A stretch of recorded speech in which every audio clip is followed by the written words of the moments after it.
¿Qué tal, amigos? Les habla Sergio Fajardo en estos micrófonos de Canal Informativo. Este proyecto que la única intención que tiene es de llevarles información y buena información con gente que forma parte de la historia de México en los últimos años, en la historia contemporánea, dentro de una problemática que todos vivimos y esperemos tener respuestas. Y le damos la bienvenida al senador Alejandro Encinas, quien ha sido en muchas ocasiones formado parte de la historia de nuestro país. Por una parte, fue jefe del Distrito Federal en el año 2005, tras la renuncia de Andrés Manuel López Obrador. En el año 2009, forma parte de la Cámara de Diputados de la 61 legislatura, si no me equivoco, y posteriormente contiende por la gobernatura del Estado de México, donde pues resulta como triunfador Erubiel Ávila. Senador, muy buenas tardes, gracias por estar con nosotros el día de hoy en Canal Informativo. Al contrario, es un gusto estar con ustedes. Senador, después de haber egresado de la Facultad de Economía, sabemos que es Pumba de corazón, sin lugar a dudas. Ha ocupado diversos cargos, como lo hemos mencionado. Posteriormente usted renuncia al PRD. ¿Por qué renuncia al PRD? Bueno, fundamentalmente por dos cuestiones. La primera, estoy convencido que el PRD abandonó los principios que le dieron origen. La idea de que el partido se convirtiera en un instrumento al servicio de las causas y de las luchas sociales y no un fin en sí mismo.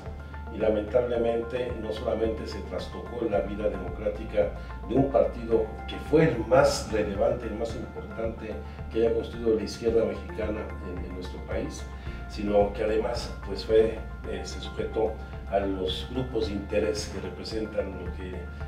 la opinión pública ha llamado las tribus, que se preocuparon más por el control del aparato partidario, de las candidaturas a los puestos de elección popular, de los cargos de dirección, en lugar de seguir representando las verdaderas causas que permitirán la transformación del país. Pero la gota que revuelve el vaso, y esa es la causa fundamental, pues es la lamentable situación que se presentó en Iguala, justamente por la desaparición de los 43 estudiantes de la Normal de Ayotzinapa, donde pues lamentablemente pues militantes, no solamente el gobernador o el presidente municipal de Iguala, emanados de las filas del PRD, sino militantes del PRD estuvieron vinculados con estos hechos, y el PRD, lejos de avanzar en exigir su esclarecimiento, pues buscó ocultar esta tragedia, lo cual no era nada nuevo, porque ya se habían tenido problemas muy claros con el presidente municipal, con el señor Abarca, cuando a un compañero del PRD que fue regidor del ayuntamiento fue asesinado y se le responsabilizó. Justino Carvajal. No, a Justino no, a Humberto Cardona. A Cardona, a Sánchez, y se le responsabilizó directamente al presidente municipal y se ocultó. Y cuando ya habíamos discutido dentro del PRD que deberían no solamente exigirse la renuncia del gobernador, del presidente municipal, sino iniciarse los procesos jurídicos necesarios para deslindar responsabilidades, pues decidió encubrirlos. Y yo no puedo permanecer en un partido que surgió de la lucha contra la represión, la defensa de los derechos humanos, que fue víctima de la represión y pasó de convertirse de víctima en victimario. Entonces, por eso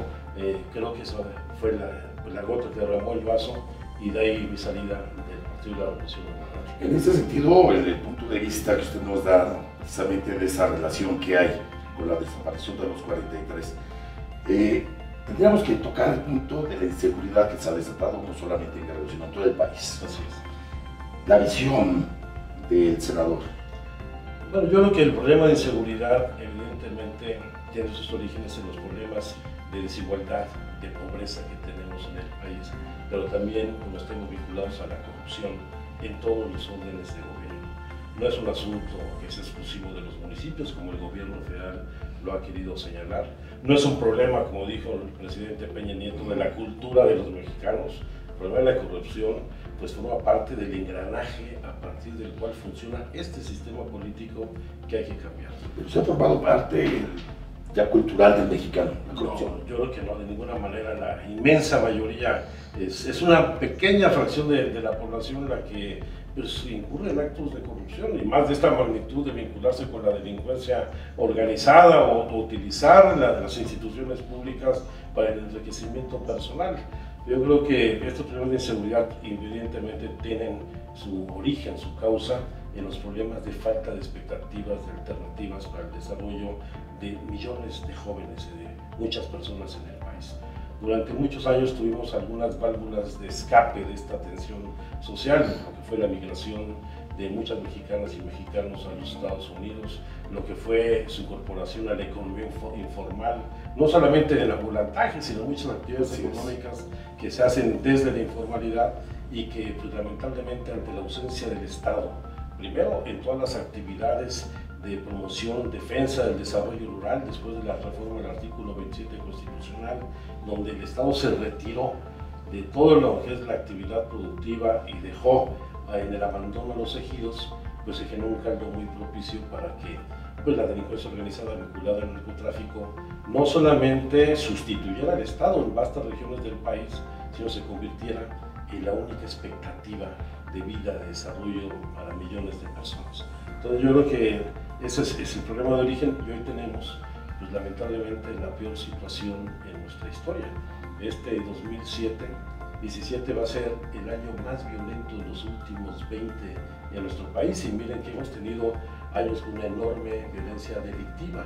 y esto habla de que no solamente no funcionó tanto la estrategia que estableció Felipe Calderón como la seguida por el actual gobierno, sino que además el crimen se diversificó, donde ya estoy convencido que la mayor fuente de ingresos de la delincuencia organizada no está en el narcotráfico, está en otras actividades. Sigue siendo muy rentable y además obtienen ganancias extraordinarias, pero todo lo que es el control de las bandas delictivas locales por los grandes cárteles de la droga pues ha llevado a la diversificación de delitos que van desde el secuestro, la extorsión, la trata de personas, el tráfico de personas, el robo de vehículos, el robo a casa habitación, y eso ha llevado a que se estén multiplicando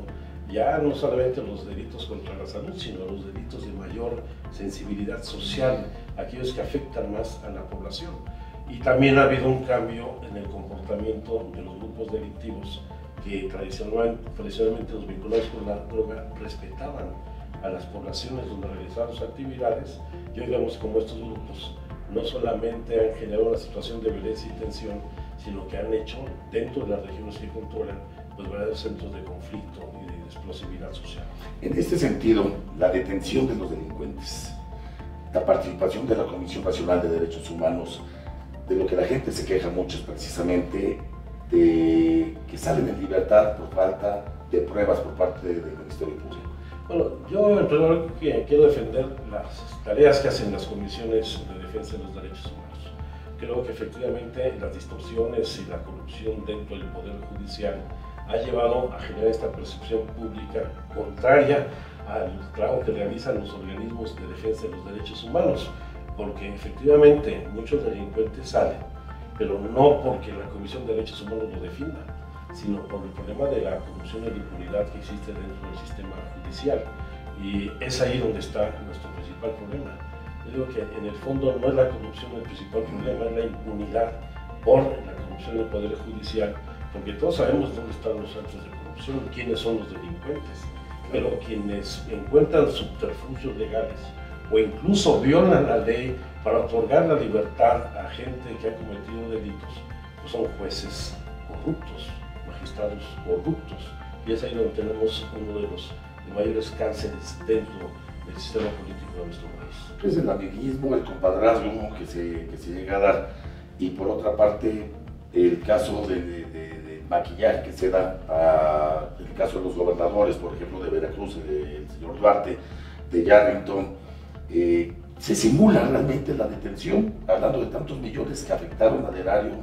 público. Bueno, yo en primer lugar hay complicidad de origen, porque los actos de corrupción de Javier Duarte todos lo conocíamos, hubo denuncias. Yo recuerdo haber presentado aquí en el Senado de la República hace 3 años todo el desvío de recursos de los programas sociales a través del gobierno del Estado y de la delegación de la Secretaría de Desarrollo Social con fines electorales o para el beneficio propio del gobernador y de gente cercana a su equipo. Y la respuesta, la verdad es que de parte de la Secretaría de la Función Pública fue muy negativa, aunque la averiguación quedó abierta. Lo demostramos y hoy se está acreditando. Y eso tiene que ver con los compromisos políticos, porque evidentemente mucho de ese dinero se ha ido a financiar campañas políticas, particularmente del PRI, como en su momento recursos que utilizó Humberto Moreira o Fidel Herrera o Ulises Ruiz en apoyo al candidato Enrique Peña Nieto, pues establecen compromisos políticos que llevan a componendas esa complicidad, en donde en aras de seguir manteniendo el poder se otorga patente de curso para robar, aunque aquí fue tal el extremo que ya no pudieron ocultar.